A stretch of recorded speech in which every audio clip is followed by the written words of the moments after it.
Hey everyone, it is the Between You and I podcast with myself and my cohort Ryan. Hello. This is episode 33. 33. 33 years old was like one of my favorite years. I just have to say. It's very blurry for 33. me, but yeah, it was a good time. I assume it was. Yeah. 33, now I'm 55. I should probably get those tattoos. Today we have my good friend Erin Gallagher, who has also been my coach for the last year. I've known her for years. She does so many things. We're going to dabble into the woo, deep into the woo. Erin is a master of woo. She does so many things like Reiki, Akashic record reading. She's a medium. She also is a trauma specialist. She has offered programs around sobriety. She does coaching, and she has a lot of fun stuff coming up that she's offering, and she's also just fun to talk to. So we had a great time talking to her, and I hope you all enjoy the conversation.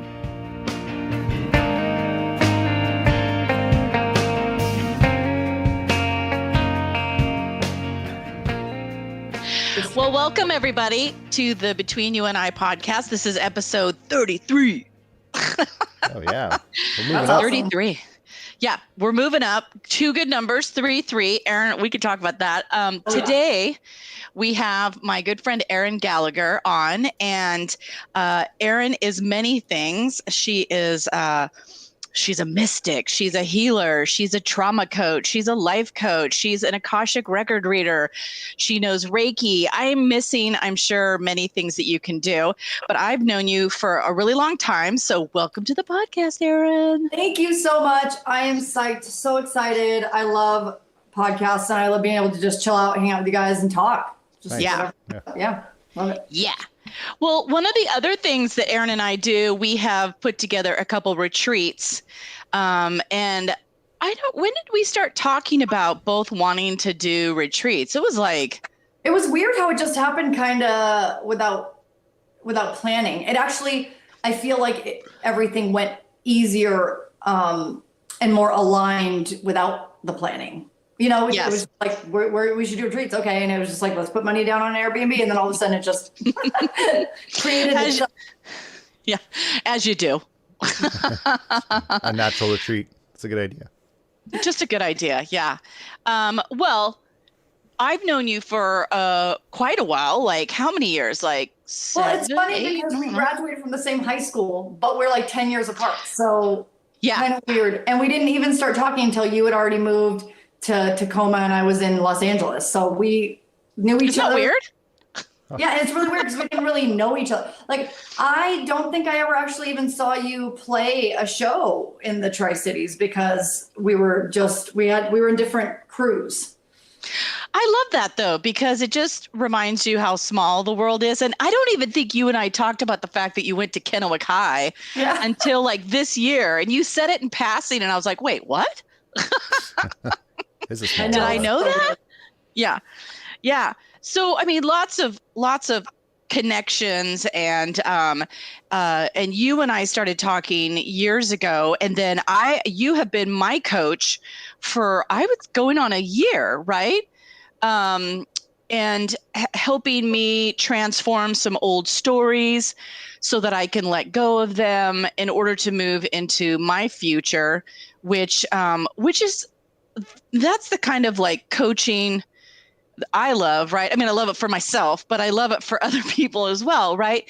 Especially when people are feeling stuck and they know they need change. And so having an outside voice with knowledge or reminders to shape your, help reshape your mindset, right? Because we get stuck in these old stories. So I remember we literally started with an old music story of mine and just breaking it down, posing questions about it helped me shift and look at it different. And deeper than that, reconnect with myself and look at myself differently. Because it's one of those stories that you could really get potentially down on yourself about or really feel like was a mistake. And working on that scenario, you were like, did you really make a mistake? Why maybe, what if you were right? I remember when the day you were sort of like, what if you were right? And that just kind of went, my head went. Well, also, it's good to kind of like go walk with yourself when we get into the story time about, oh, this has happened, or this is what's going to happen, or this is what did happen. It's like, wait. Let's like, well, okay, what if it did happen that way? And go into it. Like, let's say I can't pay rent or something. Okay, what if you couldn't pay rent? Then what? And then you go into what really happens. And it's like, oh, I move in with a friend and sleep on their couch. And wait, then I wouldn't have to spend money on rent. And I'd actually have more money. So, it goes from, oh my God, to something different. And we've been, coaching together for a year officially, but I remember doing, and this is what I love working with you on, because I get to be in my zones of genius, because I get to use the psychic and intuitive work I do, but also coach, because we were talking to, your mom has passed. So I'm able to like get information from your mom and stuff like that. So it's really cool just to be able to kind of riff and feel into like, what do you need today? Let's like figure it out. Are you feeling like grief? Are you feeling sadness? Are you feeling like strategic business stuff? Let's do this. So it's always been such a joy to work with. It's always such a joy to work with people like that can just riff, Well, and my mom's very cool. So like, cool chick. And she's always, I love when she talks to me, because she's really like straightforward. I'm like, all right. Very. Yeah.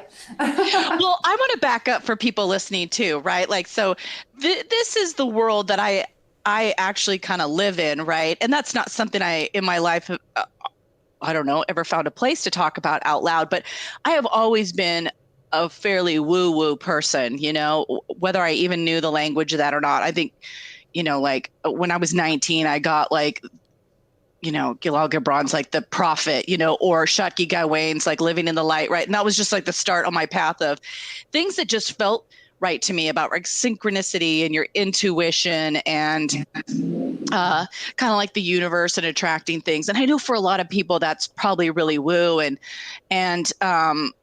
some might say like, what the hell are you even talking about? But for me, that has always felt like home. And it's only in the last few years, especially I think with my mom passing, to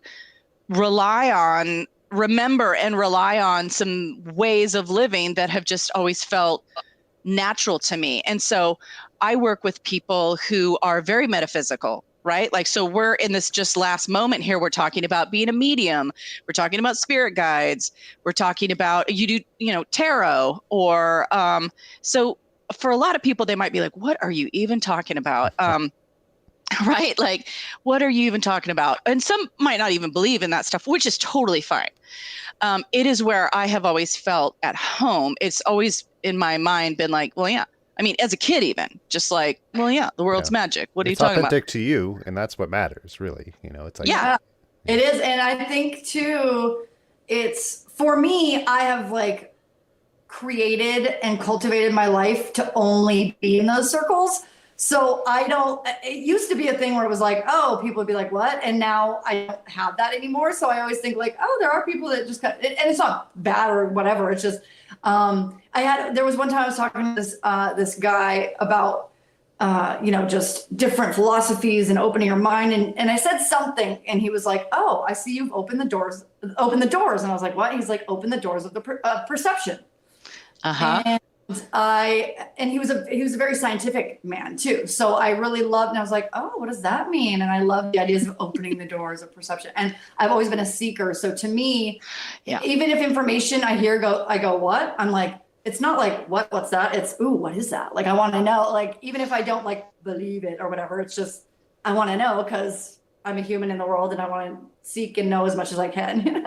Well, and that's how you and I are a lot alike. I remember a moment where my mom was talking to my husband, like I could kind of hear their talking, and she was like, well, Carrie's always been someone who is wants to learn more and seeking, like, like sort of sinking, like what's new. And I want to read books and I want to read topics and things like that. So I feel like you and I are a lot alike. And it was, I don't know if you'll laugh at this, but the other day I just thought it was really funny. It dawned on me, sometimes folks can be listening to religious people going, oh, how in the hell do you even believe that? You know what I mean? Like deep beliefs or whatever, and I have even sat with people where I was like, holy hell, what? Like, maybe somebody's a creationist, right? And we won't get into that. But I would be like, I don't even understand how you believe that. And it just dawned on me. I'm like, yeah, but somebody could seriously see me that way.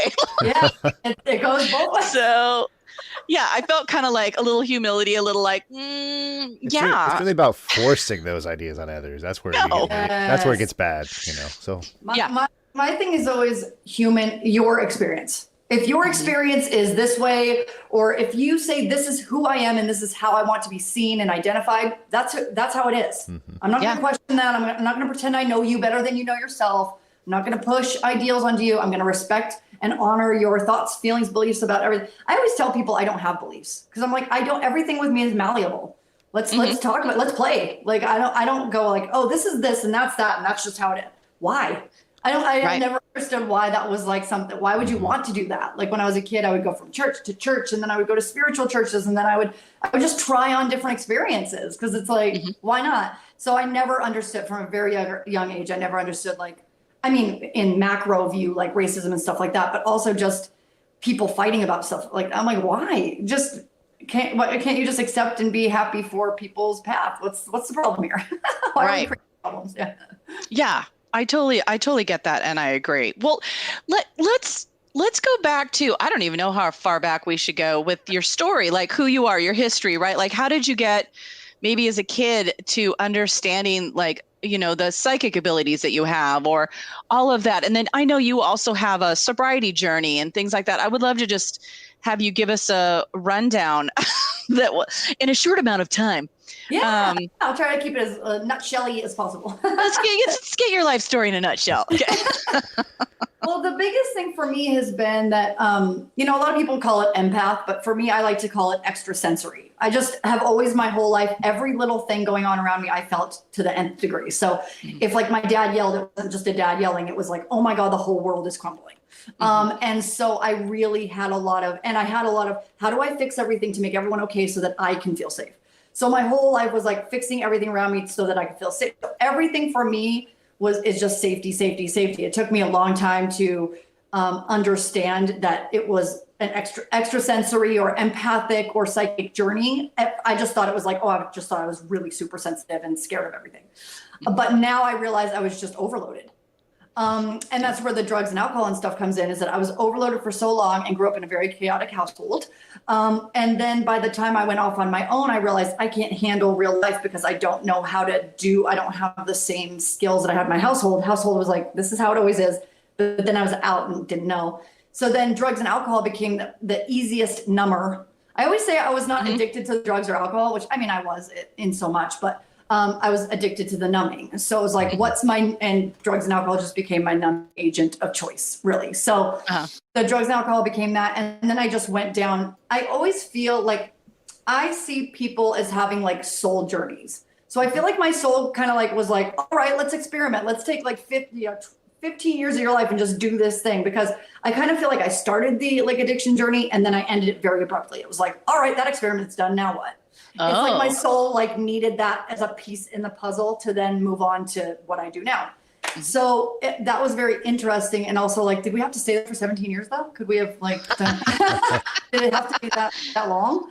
Because it was so painful and there was like so many twists and turns, but it was cool though, because I grew up in the Tri-Cities, but then I moved to Boston and got to live there for 10 years. And so I had my 20s in like a big city and it was amazing. And then went to LA, got into film and television. So I was in film and television for a long time and loved that. But all the while was drinking and partying and stuff like that. And then it came to a head when I got a DUI, but it took me another like 8 months to quit drinking because I was so in such denial. I was in so many like just lifetimes really of just, keep going. Because I had coped so well. I am and was very high functioning.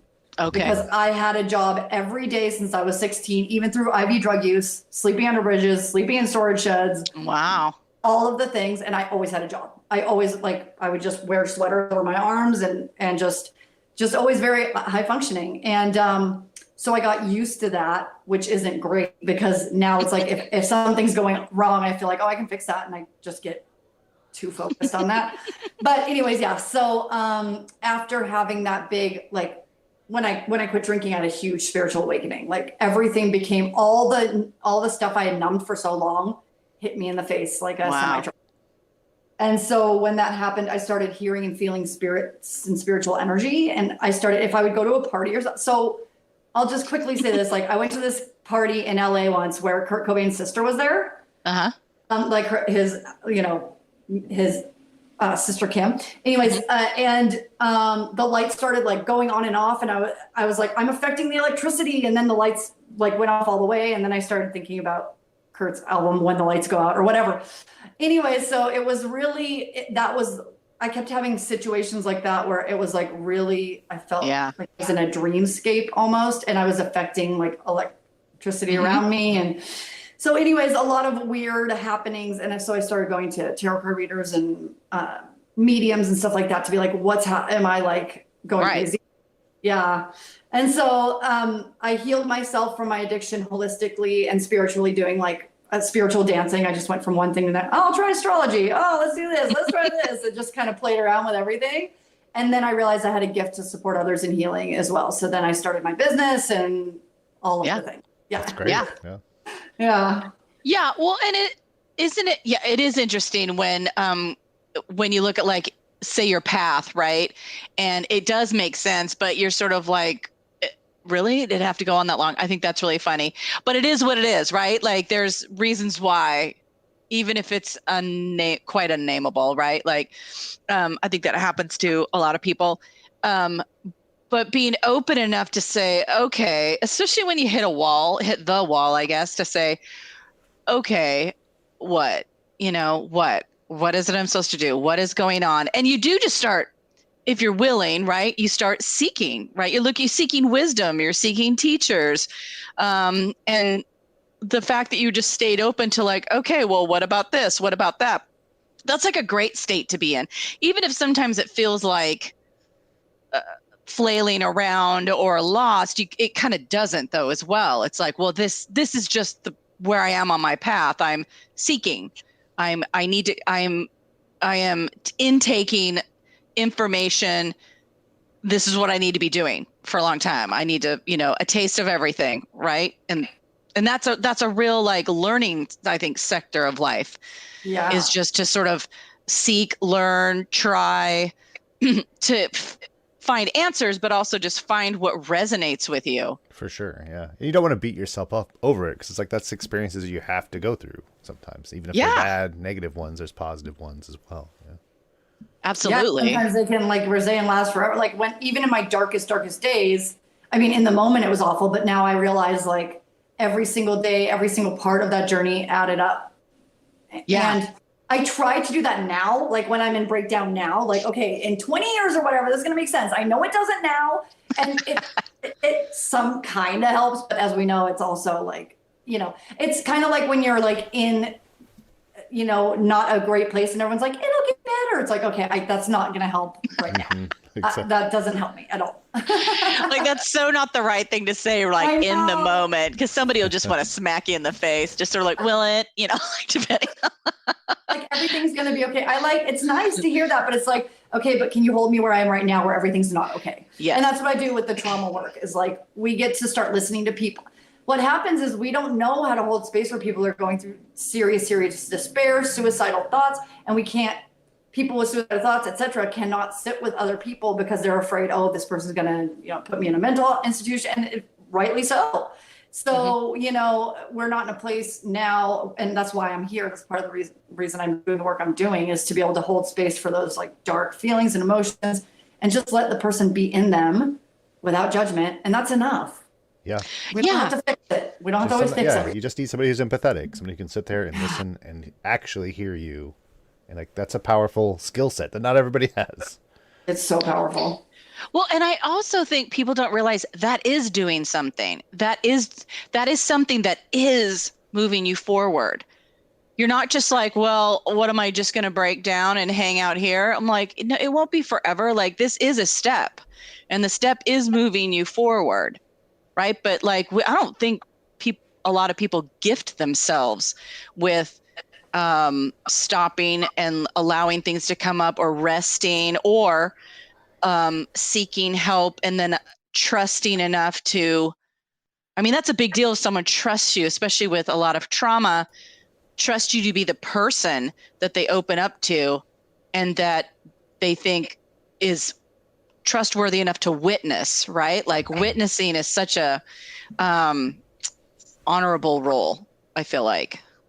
Yeah, it is. And it's like, it's kind of like being a sage or something. It takes lifetimes really of like just shutting up, you know, and just being there in a very powerful, that's why, you know, when we're talking woo woo or spiritual, just energy, just like, how do you show up in your energy? Are you grounded? Are you all over the place? Like people, and this is the thing with trauma work, and it really is like having that intuition and feeling what people need. But also, like, if it takes 6 months for someone to say something, awesome. I've found that it's either takes 6 months for people to say anything, and that's fine. I'll sit forever, you know, with someone. Or people that have been through so much trauma that they talk about it like it's nothing. Oh, then I got ran over, and then I did this, and then, you know, I had this happen, and it's just like, it's like, wait, let's take a second in there, like process through that, because you just said like 5 lifetimes of trauma in one sentence. Yeah. So. Yeah. Oh my God.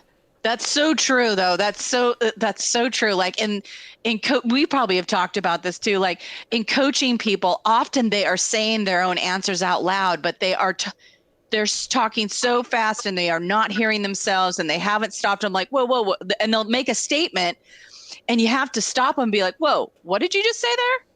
Oh, like I will often say, you know, someone will say like, oh, I really hate the color yellow, and then I'm doing this. I'm like, whoa. Okay, you don't like yellow. What? And I'll be like, you just said you don't like yellow. Is that true? And they'll be like, oh yeah. I'm like, okay. Like slow down. You don't like yellow, like get it into their skin. So people are like, oh God. And I'm like, see, you have your answer. You don't like yellow. You know, it's like the stopping, I think right? Just the stop, be quiet. With it. I know it's very hard. And that was hard for me for a long time too, how just to be silent and be with someone in silence, and because you know, silence, not a lot of people can just sit in silence. And so and I went to, I mean, I think, and you were talking about this earlier about like me coaching you and you being a coach, and I was just thinking how important it is for, like, I just think everyone in the world should have therapy also, but that everyone needs that support, like especially if you're holding like doing the work me or you do, or holding space or coaching other people. If we don't have that for us, we can't, I mean, we're going to crumble. It may take years, it may take days, it may take whatever, but you have to have that for yourself too, if you're doing it. Yeah. Well, and just because we're coaching doesn't mean we don't fall apart or have our days, you know. You're human too. Yeah. Yeah. That happens. Yeah, exactly. Like when you said, oh, you know, being antsy or all over the place, you know, I'm like, oh yeah, I wrestle with that all the time, where especially with the topic of like, what's next, what's in the future, what should I do? You know, all those things, like that's such the automatic thing we think we're raised to do, right? Like I should be doing something. What's the next thing? But you never, if you're only doing that, you never also get the gift of one, deeply enjoying your life, but contentment.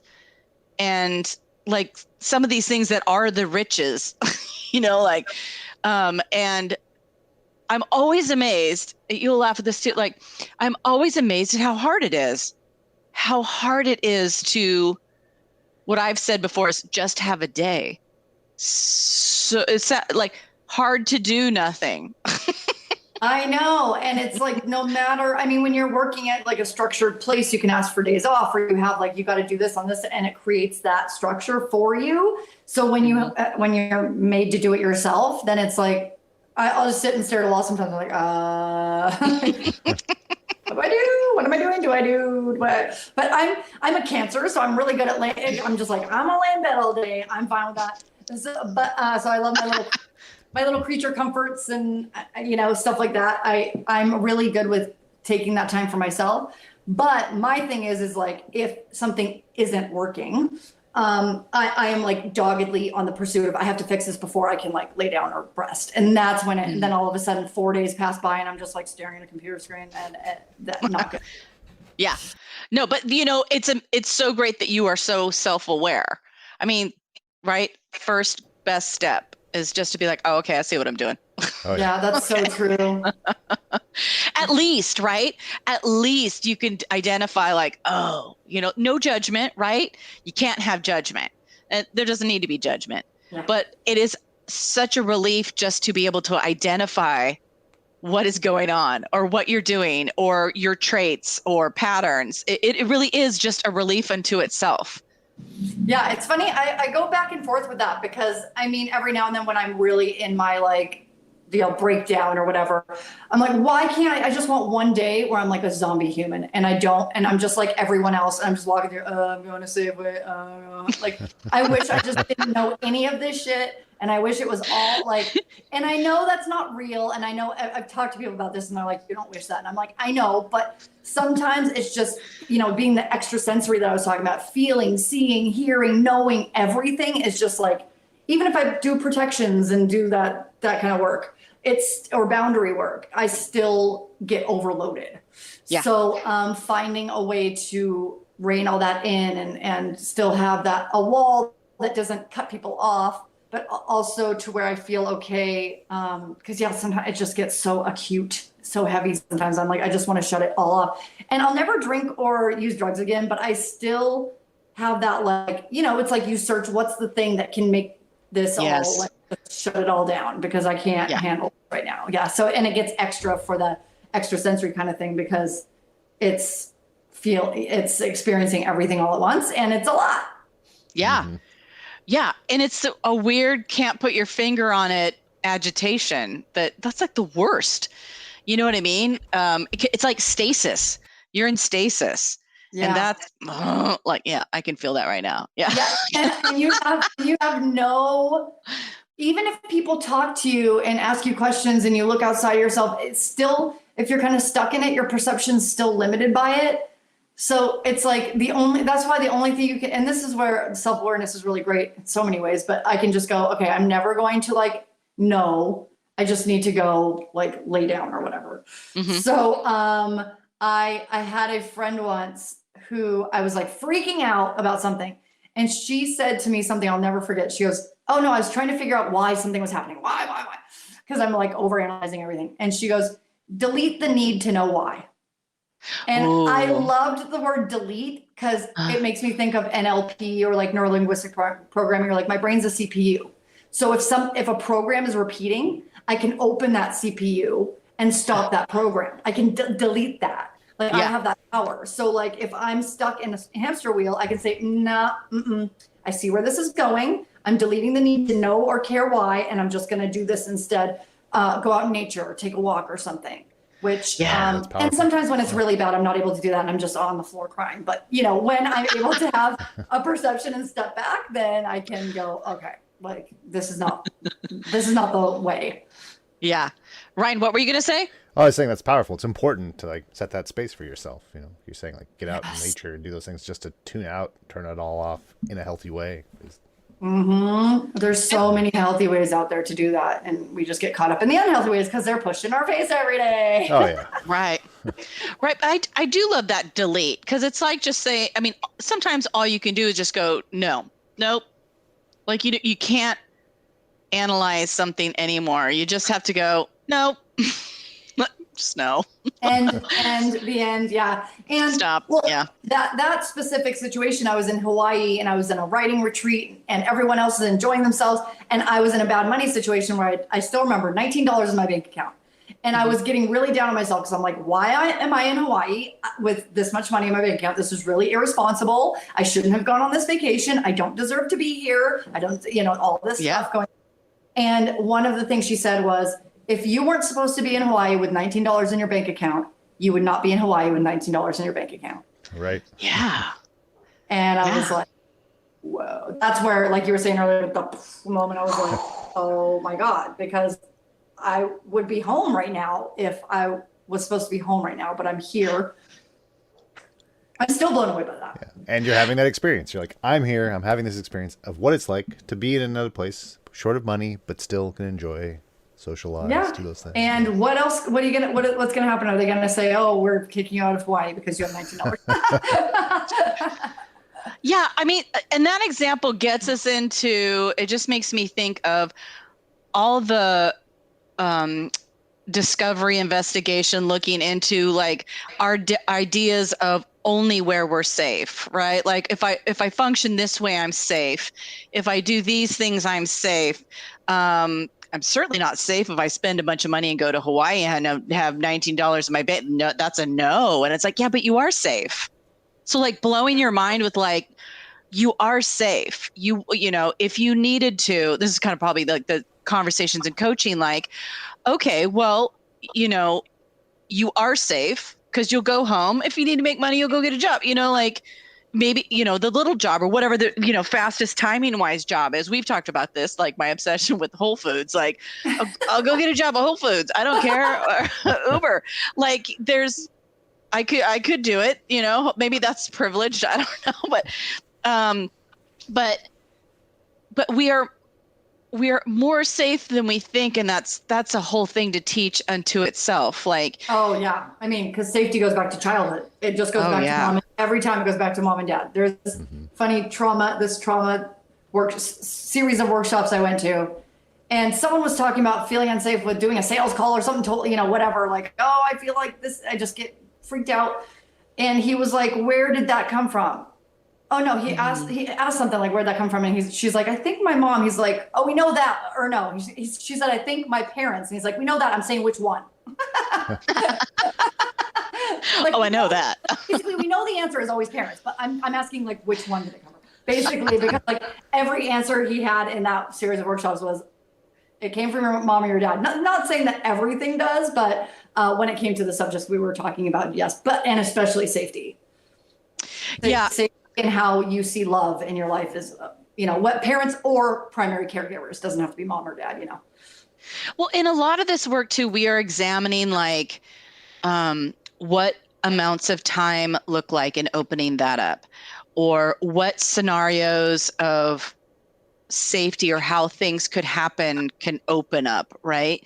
Like really taking some set boundaried stories and breaking them open. Like, well, who cares if that takes a year? Why do we have to go so fast? Like the timeline doesn't have to be just one way. Or how you take steps to go do something doesn't have to look like in a certain order or a certain way. Like, okay, a retreat came up that you wanted to go to. You had the money, you spent it. It was a topic that you knew you needed to go to. It will serve you later. Yes, during it, you have a little in your bank account. So why is that scenario automatically like, no? It implies that you're dead and doomed right in that moment, as if no more time is going to happen. Mm-hmm. No more options, no more time, nothing new, dead in the water. And that's just not true. Yeah, it doesn't end there. There's more. Mm-hmm. Mm-hmm. Well, yeah, that's the thing too. It's like a coach of mine used to call it like, you know, being on a certain frequency. So she'd call it like reality FM or gloomy FM when you're like stuck on a channel.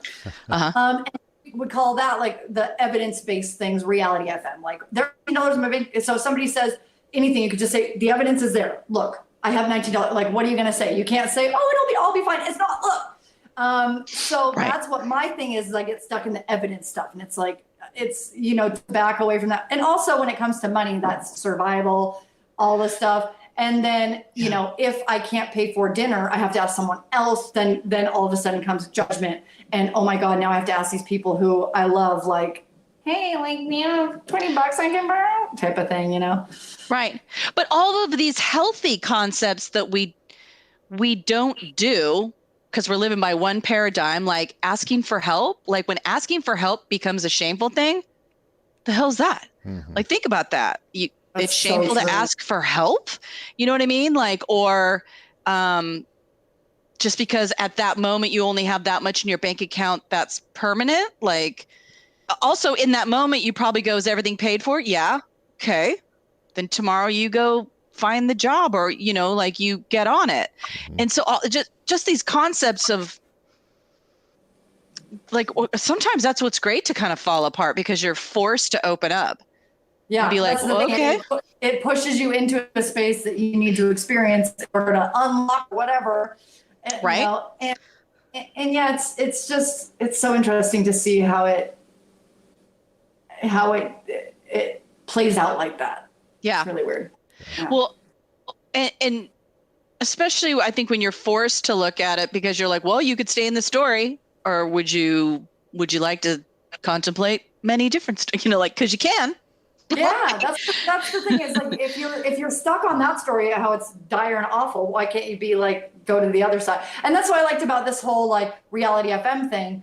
The coach in question that I was talking about it would be like, that's your past. Like the evidence that you're seeing, that's where you were. Now, what are you going to do now and thereafter? Like, right. If you're saying, oh, there's $19 in my bag, okay, but that is your past. So where are you now and where are you going? And that helps sometimes when you're in your shit to be like, okay, and pop out of it sometimes. Right. But it does require the willingness to be open, kind of a surrender, right? Like being willing to surrender and then believe. You have to have some modicum of belief in order to actually walk down that path, and have the strength to keep your eyes open. Absolutely. Right. Just to not implode. Right. Yeah, I think most people don't think to manifest the good results. The first thing that comes to mind is like, well, if I do this and I don't have any money and I'm going to be homeless and everything's going to fall apart. You're like, no. There's a good positive path. Let's focus on that. Right. Yeah. And the way that truly things can on a dime, like within seconds, switch so fast. People are always like, oh, thinking they just overthink and overstory everything. I'm like, people fall in love in 1 second. People are born in 1 second. Miracles occur in 1 second. So you don't know like what's going to happen or what's going to occur when you get out of your own damn way. Well, I think there's basic thoughts as well that are actually much more common than people would think about. Like, if you're positive, you attract positive things. I think sometimes with different words that gets really subscribed to like the metaphysical world, like law of attraction, all that kind of stuff. But there's also a pretty wide general thought out there too of like, if you stay positive, you attract more positive stuff, right? Like if you're negative, you attract the negative. I think most folks believe something like that. Yeah, if they say they don't, there is, and it's like someone that says I have bad luck over and over again. Well, of course, you're going to have shitty luck if constantly you're saying how bad you're looking. Right. Exactly. Yeah. Yes. Well, I think it's hard sometimes to point out to someone that they're telling a story. Well, bigger than that, telling a story and it creates a thing is a thing to believe in, right? Like you're telling this story one way, but that's just telling a story one way, and it's not as strong and powerful and permanent as you think. Like just that concept alone to be like, oh, you mean I could just change my story and things will change? Yes, but someone might go, bullshit, because it's scary, or whatever. That is on the line. It's on a line though, because being an entrepreneur for so long and seeing all of the and doing the metaphysical, but also like the business day to day, like building a business, you see, and I'm just using that as an example. It could be anything that sometimes, and that's all well and good, but sometimes that stuff can be bypassing. It's like you're bypassing. Oh, everything's okay, or just think good thoughts and everything will be fine. But sometimes like when things are really bad, there's no amount of good thinking, or there's no way for you to just automatically switch into like a higher vibration, because and that's where I do the trauma stuff, because it's like, you have to make space for the darkness and the shadow and the trauma, all that stuff. And just sit with it as long as it needs to be sat with. And then you can shift into that. And then that's when good things happen. But and the reason I'm saying this is because I've taken so many like manifestation things where it's like, oh, okay, like think good, like don't let your thoughts get bad or whatever. And then I'm like sitting there going, I can't have my thoughts get bad. And then all of a sudden I implode and have this like bad experience. And then I'm like, well, I tried all the thoughts thing. They're like, well, you still have to like make space for like if things are going. I was like, what? No one told me that part. Yeah, because failure can still happen. Failure is still part of a journey. Sometimes you have to chip away at things to get to things. Exactly. You're totally right. That's a really good point. Yeah. You don't want to get into like, well, if I just think good thoughts, everything will work out. Like work's involved. like efforts, watching, then taking steps, like you're actually a part of the dance as well. That's a really good point, because you're right. I know there's jokes about sort of like, well, if I just sit in my room alone forever and envision it, it will all happen. There is action required. Yeah, you got to buy the lottery ticket to win the lottery. And if you have any kind of trauma in your past or your childhood, it doesn't matter how much, if you're thinking positively about something, if there's part of you that says, I cannot never have that. You're not going to just positive think your way out of it. You have to sit with that part of yourself. So, and I'm preaching to the choir because I need to tell all this stuff to myself, because I have been having the same thing. The past few months have been pretty rough for me, but sometimes when you're in it, you just got to be in it, and there's no amount of, counseling yourself out of it or having someone counsel you out of it. You just got to be in it. Just like I was saying with the drug use and all that, I think that's what makes you a good coach, though. Like a coach who has lived the things is a knowledgeable coach, I think. Right. Yeah. Like, I mean, and it's also satisfying to be with someone, knows what you're feeling. Right. See it when it's about to happen. Not only because of the psychic intuition stuff, and that's really helpful with trauma, because if I see it starting, I can already create what they say in the trauma world is titration, which is like, titrate them out of the trauma into like safety. So instead of asking questions about like, oh, how does that darkness feel? Or how does that feel in your body or whatever? It's like, okay, well, what's a safety anchor we can think of? For me, it's my niece. My niece is like a safety anchor. So it's like, okay, well, how is it going to feel in a few weeks when you get to go see your family? Then you start talking about better things. So then you're like, oh yeah, you're able to kind of touch into the darkness and without letting it consume you. But I'm able to like see people when they're starting to go in there, and I'm like, all right.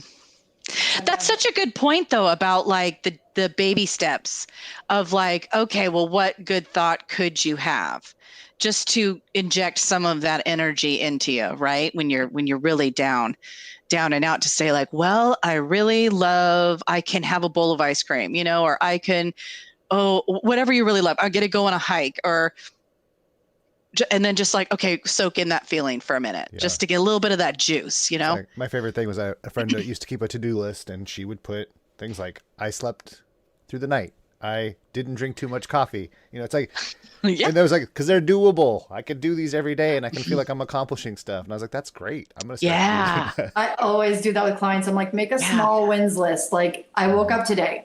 I stood up today. I walked to, like, those things. We just get so inundated with, results in this culture, that when we forget about the little tiny results, that like, oh my gosh, you're doing life. Like, that's enough. Like that, that's enough. It's because it's hard enough to just do life. And then all the other stuff on top of it that is so true. I'm so glad you said that. I think I needed to hear that right there today.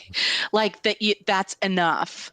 Like, that's enough. Like, it's gotten so distorted what is enough, especially, well, in life, but I feel it as in the entrepreneurial area, because you are solely responsible. You are the sole, builder of things, in the beginning. And so I think that's one of the pitfalls, is that you never want to stop working, like to get to some end that even when you get there, you probably won't feel satisfied, because it really sets you up to become kind of not able to ever get out of that mode. Yeah, because then you're just doing more and more and more. And it's like, what's interesting to me too is the culture now with 9 to 5 or the 8-hour work day thing, is you go to work, you're in like this specific space for that long, and during that time, even if you're not actively working, you're still like at work. So when you try to apply that to like entrepreneurial, it's not the same. You cannot apply the same, because you're never going to wake up and have those like 8 hours in the same space. It's going to be some days you're working really hard for 2 hours, and then the rest of the day you're hiking, you're hanging out with your kids or whatever. And then some days you are doing that like all day, every day, or you do a training. But that's the thing. I do struggle with that a lot, is like how to let it go. If I had a plan to all day sit down and develop a program or something, if I woke up and something went wrong, or I didn't feel right, and I went out and did something else instead all day, there's got to be some kind of like, it's okay. Like, it's okay that I did that, but and you learn it as you go, which is the hard part, and there's no manual. I mean, unless you take like a program or package, like where people are like, you have a daily call or a weekly call with other people that are doing the same thing. So you have people to like actively support you through it. Yeah. It's a different kind of work. it's a different kind of work. Cause as you were talking, I was just like, I wonder if farmers feel better. Because you have a routine, you work hard, you sleep hard or whatever. But then I was like, no, they'd probably say like, but you don't know if you're going to make money off of whatever you're, handling and all of that. But that's that looks like hard work to me. And so I wonder, I was just like, would a farmer just think we're frivolous and ridiculous? Yeah, because it's like this manual labor. And like, seriously? Morning, and you know that what it really comes down to is schedule. You know, like with farmers and stuff, the schedule is based on things outside of them, you know, the animals or whatever else. For us, it's like, especially if you're an entrepreneur just working on your own business, it's just you. So I often say I'm in my own soup. I'm like, I need either someone else. I'm just stuck in my own soup. It's just me all the time, every day alone. So it gets. Well, and I feel like farmers are doing manual labor. You know what I mean? Like they're physically manual labor, and we're sitting around thinking of like concepts for packages or Instagram posts or things like that. I'm like, ooh, and I shouldn't be mocking my own self. I'm like, because it's mental labor though, and that is exhausting, in its own right. I think part of what feels exhausting about it is that it just feels like a pebble in the bucket, and you don't know if that pebble's ever going to give you a return. It's this whole, and I would love your free coaching advice on this here, Erin, although is how to handle a business that has to start with consistency, right? So consistency doesn't mean overnight. And so just wrapping my head around like, well, what you're doing right now is the first 6 months, and all you're going to be doing is being consistent, and that's the correct thing to do. And I'm like, really? Like potentially no return for 6 months, because it takes time for people to see you do the regular thing, to identify, to brand it even harder, like to, it just takes that amount of time. But wrapping my head around that is that's a whole nother kind of work to be like, well, I mean, that's entrepreneurial work, right? They say 5 years. 5 years, you don't pay yourself. Right, because you kind of keep reinvesting in yourself as well. So even when you do start to make stuff, you got to put it back into your own cause. And it feels programs like and coaching. Yeah. Feels like you're just spending a lot of money. It is just a trust walk, because you're right. I love the pebble in the bucket kind of analogy, because that's how it feels. And you don't know if you're just going to, like you said, work all week on something and it just never takes off. And so it's like, and so you got to find a way to look at that time as time, just like Ryan said, like you're investing in your business. So even if you worked on something for 1 week and it didn't take off and no one paid you for it or whatever, you still invest in your business in some way or another. Some part of it was banked, right? Yeah. So like, I love that quote by Sarah Blakely, the Spanx CEO. She's like fantastic, but she's always talking about how before her dad let her eat dinner, he would say, "What did you fail at today?" when they were kids. And if she didn't have anything that she failed at, he'd say, "You can't eat dinner until you go fail at something." Whoa. And he said, It completely redefined my version of what failure meant. And now I fail happily every day. And my business is amazing because of it. And it's just like, I mean, that I bring that up in almost every one of my trainings, because I'm like, that's fantastic. Amazing. Well, is it about just teaching her, like, go for it, like go for everything? Is that what it's about? Like, just go for it, do something. You got an idea. I don't know. Go have an idea, go do it, fail. Something like that. Like, is it keep you active? Get used to rejection, get used to failure, because if it happens, then you look at it like, oh, I'm supposed to do that.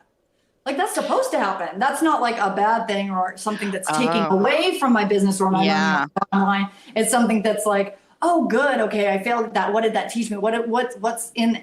And I really feel like the most innovative people of our time, they break. I feel like what happens is we look back at innovative people and we're like, oh, wow, we only see like the good things, but we don't realize that probably in their time, they were thought of as like crazy people. Like, who's that crazy Ben Franklin's here again? Get him out of here. Like, he's insane. It's just all people that were really big innovators are out of their freaking minds because they keep pushing boundaries that people are like, that can't be done. And they're like, well, and what you don't see is the really hard work by thousands of people underneath those journeys. All those corpses, that trail of dead they left behind.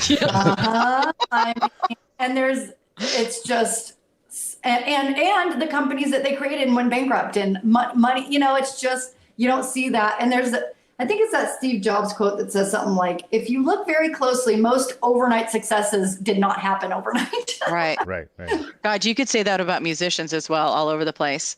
Like just, oh, you're this out of nowhere hit. I'm like, oh no, that person's been on the road for like 11 years, like 10 years longer. Like, no, didn't happen overnight. And which is I should remember that analogy having lived it. You know what I mean? Like just slogging it out. Maybe I have to remember it because I have trauma over it. Like just so now that I'm doing something else that's entrepreneurial, I'll be like, okay, all right, girl, you can do it. Get up. Exactly, that's why I'm always saying quotes or thinking of other people's experiences, because if I didn't, I would lose my mind. Like, you know, and to also just see that other people that I look up to and I think like, oh, they have it all made, you know, saying stuff like that. Right. It's like, okay, these people that are very smart. There's this funny Elon Musk quote that's something like, you know, to be an entrepreneur is like chewing on glass and something else. He's like, I'm like, okay. We gotta go. Yeah, Ryan, we gotta find that quote. Let's make sure we post that quote. Down, yeah.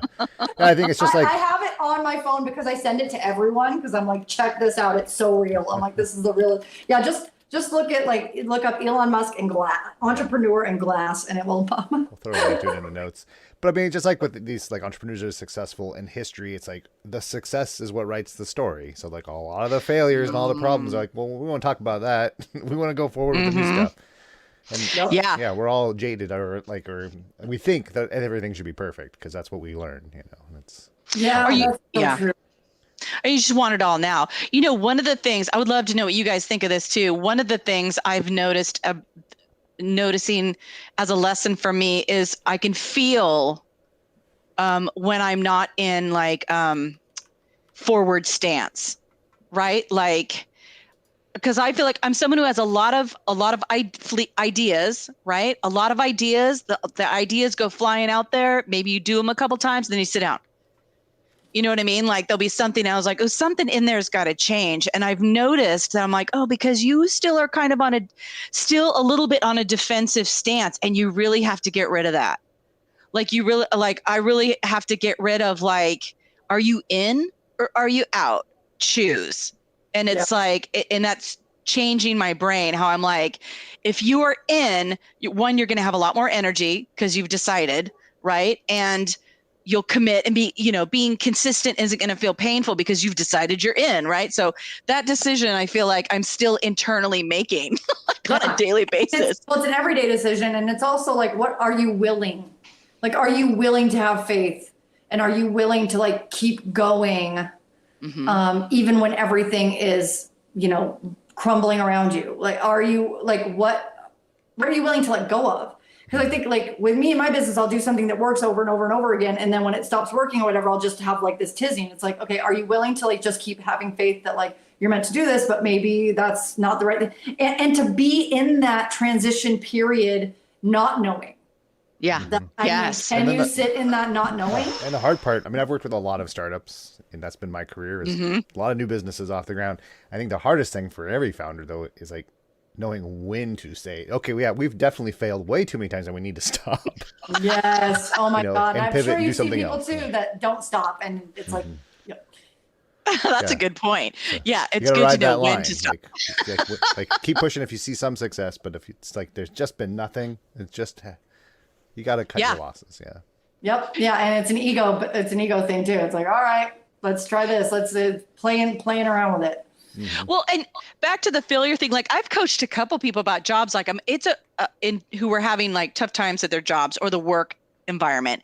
And I've said to both of them, I was like, it's okay to know, it's good to know when it's time to leave. It's not that you have failed or that you're, ultimately the story doesn't need to be that you got screwed over or cheated or whatever. It is just time to go. That's all you need to know. Just get out. There'll be another job. It's no bad view on you. Right. You've contributed what you need to contribute, and it's time to go do that somewhere else. And it was valuable when you did it. It doesn't mean that it's going to lose its value now and that's what happens in personal relationships too, is I work with people, that are going through divorce or whatever, not to, say that it's easy, but it's like you were meant to be together with this person or to do this thing for this amount of time, and that's it. Like you did what you were meant to do in that situation, that relationship, whatever. And now it's the next thing. It's not, that it was bad or wrong. It's just next. Yeah. And it's not about winning or losing. Like some, especially I guess in work cultures, I'm like, you got to know and realize when something's not going to change. Like that's a good thing to know. Like, oh, this place isn't going to change. I certainly won't be the one person won't be game changing. It'll all become better. Like that's just not going to happen. It's time to go. Right? Like that's not even your fault, but it's good to be someone who's aware, like, oh, I'm really sensing, that like either I know it's not going to change, or it's going to get worse. Time to go. Yeah, that's so true. It's so true. And and it reminds me of people that are like, oh, I wasted 15 years of my life for this and that. It's like, what? No, you did the 15 years that you needed in order to realize like now what's next on the horizon. Yep. And it's hard for people to go on to the next thing. Yeah. Yeah. I mean, I'm sure as both of you as coaches, mm-hmm. I'm not a coach, so I don't know, but I'm saying that it seems like most people's biggest fear is if they want to make a change like that is like stability, financial stability, and like all those things. So, I mean, like, what's your advice normally to people in those situations? You're like, I want to quit this job. I want to change my life. But, like you were saying, you're happy to go work at Whole Foods if you need to. Yeah. Well, I think people know much farther ahead if they really stopped and asked themselves. They know way ahead when it's coming, right? Like you have an inkling. And I would say, notice that and start planning. Like if your fear is money, make a plan, like decide and make a plan. 6 months from now, I'm out. So I'm going to pack money away. I want, mortgage or rent for, 6 months or a year. And then I'm going to beef up my resume. I'm going to start thinking about where would I like to go. Like if you can, the sooner you can honor your inkling that you want to leave, that's a big deal. Like notice and honor it. Admit to yourself it's true, and then do something about it. You can make a timeline for yourself, unless you're getting laid off, right? Well, sometimes when you get money, like you get laid off. It's true. Severance can be good. Yeah, I mean, I guess if you know you're not getting fired and you knew you want to go, and like then make a plan. Like make a plan. So important. And I had one of my coach tell me once that like if you plan if it's longer than 3 months, you'll never do it. Like if you say, oh, I'm going to quit in 8 months, it's like, it's got to be 3 months or lower. And he was saying, that doesn't mean I'm saying always have to quit your job in 3 months, but you can do the planning and everything. But when you make the date, it has to be like 3 months or less, or you're just not going to leave. Oh, interesting. I thought that was interesting. Yeah. And I love that knowing and making the plans ahead of time and having a timeline. That's so important.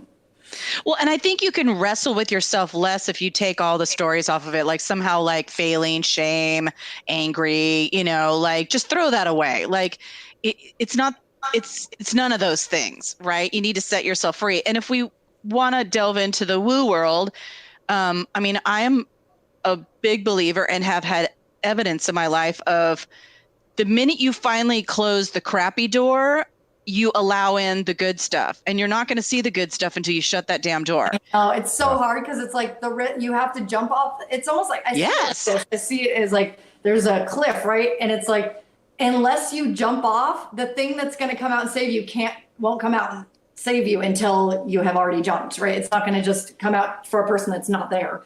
And it's like but it is a balance because you want to be responsible and you don't want to. Like when I left my job, I was like, I have $5,000 in the bank. I'm doing great. It was gone like that. And I was like, oh shit. Right. So, I mean, I wouldn't take it back, but I do wish I would have either saved more or had like an idea. But sometimes you just don't know until you do it. What's going to happen? And you don't have to hang your hat or your decision on like, I got to shut this door immediately to open another one. I'm like, you don't need to just have that thought in your head. You could, like you're saying, like, okay, just decide that you're going to go. Like I have 2 massive experiences in my life, more, but these 2 really stick out to me. I worked at a job for 6 years. It was the worst work environment. And finally one day, I don't know why it took me so long, doesn't matter. But one day I was able to do that, like, boom. I'm like, oh, I'm leaving. Like I can go. And I was like, okay, I'm leaving. Like I really completely knew I was leaving. On that moment, I didn't know where, but I was like, it was almost like me saying that just triggered, okay, now let's get to work on how we're going to get out of here. But we are getting out of here. And literally like next week I got like interviewed and got a job offer. Like, yeah, that's great. Or another job I was in for a year, and my husband and I were talking about moving out of Seattle, and we literally did that again. It's a certain feeling, and I know it when I feel it. It's like, we both were like, yeah, let's yeah, we both want to move. It was such a confirmation on the inside. Like it felt like, yes, It's time. It's time. And then literally the next week I got a call from Target. Like, and I knew when I talked to this person, again, I keep my eyes wide open when I know I'm getting into that sort of manifestation game. I not cling to it, but I'm sort of like, okay, let's just see. And then when things start happening, I start to go, oh, no, it's happening. Because the guy who called me was how he was meant something to me. Like he was woo. He was so like, oh, we speak the same language. And I was like, okay, there's that. Like I just start counting the things I know are signs. I don't cling to anything. I do want to note that. Like I don't cling to anything. If it's not meant to be, it's not meant to be. But I'm prepped, ready, and looking and listening. You know what I mean? And boom. I mean, I was almost afraid to tell my husband because I was like, ooh, it's happening. That's how it goes when it's right. It just flows, and the more that you think about it and mess with it, the more like it goes. Yeah. And that's what I liked when you were talking about earlier, like when you're planning, like doing those little, like I call them like little touches. Like if you're upset with your job or whatever, when you're at home, check LinkedIn, start reaching out to people, start looking at jobs, start talking to me. All of a sudden you could talk to people that I knew a woman that did this. She was just, I'm going to look and just see what's out there. And before she had even left her job, she found there were like 3 other people that offered her like 3 times more what she was making for like way better jobs. And it made her realize like, wait, why am I doing this? She was just kind of stuck in her environment and didn't see it until until people started saying, wow, you're so qualified for this and that. She was like, I am. Like she didn't even see it because she was being undervalued at the place she was at, you know? So little touches. Well, that's such a good point. When you're stuck in your environment, it's hard. You're not seeing. It's hard to see. So just knowing that though can help you go, oh, okay, I'm stuck. So my eyes are really closed because I'm burnout. I'm tired. My feelings are hurt, you know, or whatever. Okay, take a deep breath. Like take a deep breath. It's so good just to understand. We said this earlier in our talk here, like just to understand where you're at or what's going on is an unlock, right? Like out of stuckness. And then like you're saying, just take little steps that don't need an end to them, but they are steps. Like, okay, I'm pretty sick of working here. Like applying to the job. You're just reaching out and say, you know, just because you reach out and say, hey, I'm looking for work doesn't mean that the person's going to be upset if you say, never mind, this came through. It's just play, you know. Well, and sometimes it's a safe place to start looking while you have a job, you know, it's a energetically safe place to be looking because you're not in a panic. You're not, you never want to get in desperate mode. Yeah. Or where there's too much of a gap in between. Yeah. Like when I was in that manifesting class, they were like, one of the challenges was like, go to like, I don't think they let you do this anymore, but like go to a Porsche dealership and drive a Porsche or something. Like go and actually do something that is like way above what you normally do. Go try on wedding dresses if you want to get married or something like that. Like go do the actual thing or little piece of it to get in the energy of it. And it really does accelerate your like, oh man, this is like, this is good. And then all of a sudden that's when those things start moving. Yeah. Well, it's that you hear that a lot in coaches, manifestation coaches, well, just a lot of coaches, like, what would your future self do? Like, if you describe how you'd really like to be, okay, well, what would that woman do? So if successful entrepreneurial Carrie made, 6-7 figures and this is who I am, and okay, what would she do? You know what I mean? Or just to get that energy vision in your head of like, oh, I am this. Yeah. Just that kind of practice. Like it's not supposed to be an illogical thing to do. It's about getting that feeling of like, oh, okay. Cause it's different, right? It's a totally different feeling when you're like, I'm a stuck person to like, what would it feel like to be successful in the way you exactly want. And you can feel the difference. It's like, oh God, that would feel great. Okay, stay there. Right. Just try and conjure that, Yeah. And then if that's what you want, start filling in those steps to get there. Yes. Yes. Yeah. Booyah. Oh yeah. Well, Erin, I feel like again, you're like, again, someone like, this is just part one. I feel like we need a part two. We're going to need a lot of part twos. Yes, Yeah. I know. There's so much. I was like, oh, There's so much. I know. But I do want to talk. So I want to bullet like a bunch of the stuff that you're doing right now. So, I mean, you and I are holding a retreat March 2nd through the 6th in Joshua Tree. So we're doing a retreat. We actually have 2 spots left. I think there's might be 2 or 3? Yeah, 2 or 3. And it is, I call them spiritual activation retreats because they're for people that like know there's something out there. There's like something bigger within them that they're ready to. Yeah. So, but yeah, the 2nd through the 7th, I think. And yeah, I'm really excited about it. That's going to be. Well, we'll have links to that if somebody's interested in that, and they can get a hold of you or myself if somebody wants to know about that. But you're doing a lot of programs coming up, and I want you to just talk a little bit about your coaching, like the coaching package I'm doing with you. So tell us about the programs because you've got some classes and workshops coming up, certification. Yeah, so the next, certification is for Akashic Records. So if there's anyone out there, I always say if that the Akashic Records find you, you don't find them. So you don't have to know what they are, but if you keep seeing mention of them and you're listening or watching to this and you're just like, I keep seeing stuff about Akashic Records, or you're listening to this and going, what's that? You can, take a class, but the class it's like a 10-hour certification class. So it's to learn how to kind of tap in deeper using your spirit. It's like your master level spirit guides. And this is for people that are like looking to go deeper in their own intuition and trust themselves more, but also trust that there's guys around them that's higher level that they can like tap into and ask questions and get information from. So it's not just about relying on yourself.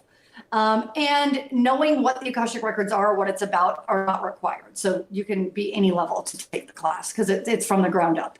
And that'll be November 19th, 20th, and the 21st. And then anyone who's interested, what I like to do is start them out with a, Akashic kind of just a session with me. And what that is just, I kind of call it's like my signature session because it has all of the things. It's like coaching, it's strategy, but it's an intuitive reading also. So it's kind of, and it's hard to really quantify what it is because I step back and tap into your master level spirit guides and ask them, what does this person need to know? What's blocking them? What's coming up for them? And a lot of times people are surprised because they might be like, why am I not finding a relationship? And I'll be like, because you haven't forgiven your sister. And they'll be like, right. What is that? And I don't know. I just know that's because energy is energy. It doesn't, it's all. So that's a good like signature session with me is my Akashic activation session is what I call it. Oh my God, Erin, I got to tell you, your cat is sitting right behind you. This is such a perfect witchy poo picture. Your cat's so like, it's like your familiar is sitting there. Anyway, sorry, go ahead. Like, hello. Just looking adorable back there. So adorable. Okay, go ahead. Sorry. She was so looking dead at us that I was like, oh, I need to stop and like. I know. It's like nothing to see here. Just keep going. Hello, Erin. When are you done? She's like, I want to be in this. But yeah, for people who aren't into the woo-woo or the spiritual and just want coaching or the trauma support, I also have the, just holding space session. Just to, if you were listening to the trauma part and you were like, oh, I really need that. Someone who can just hear me. Because a lot of times our parents, our sisters, our brothers, our partners, our kids, they are hearing us, but they're not listening. And so to have someone outside of people that to like help you just be in it and witness you through it. And, it doesn't take a lot of work. It just takes showing up. I can support with that. Trying to think of any other, I think it's just mainly and I'm doing a cool package with Lauren. I don't know if you saw that. No, what? So I'm doing a little collaboration. It's like a 45-minute intuitive reading with me, an Akashic session, and then a spell bag that she does. So it's like, and it's like a good Samhain thing. I don't know if I'm saying that right. I think it's Samhain. I don't know. Anyways, it's a good Halloween thing, let's say. But it's like, she does like little bag, like with, you've gotten them, right? It's like, yeah, and we've had her on the podcast. Yeah. We've had her on the podcast, so yes, spell bag. And I've got Ryan one. Yeah, mine's been helping me sleep better, I think. I feel like it's doing its work.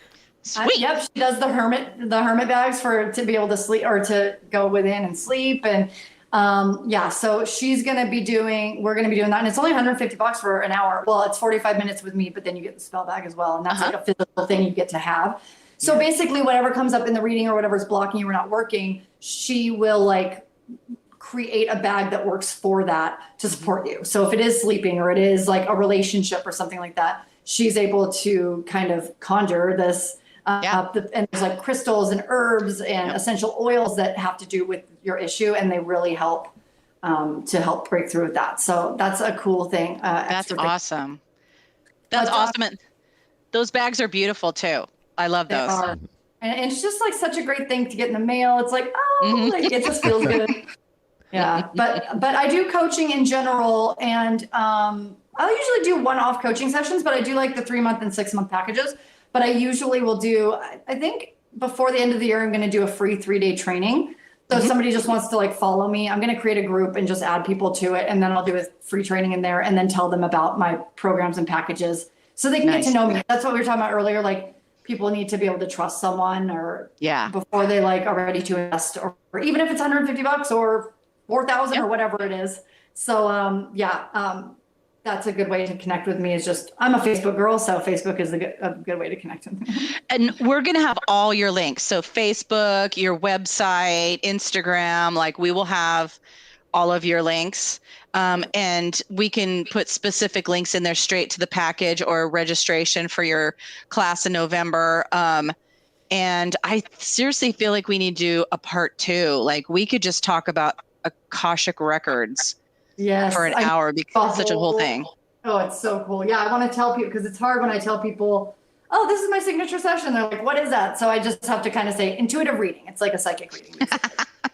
So like I'm able to just see, hear, and experience things from a different space, a different dimension that you can't, or that you can, but there may be blocks that I have worked through in my life that I've done all this work around. It's like, that's why I always tell people, I'm like, you're not paying me for the hour I'm doing the session. You're paying me for the 15 years of, or 20 years of stuff I had to go through to learn all this and get here. So yeah. Absolutely. There's that great, like, I don't know, somebody's using like a couple different songs all over Instagram or Reels.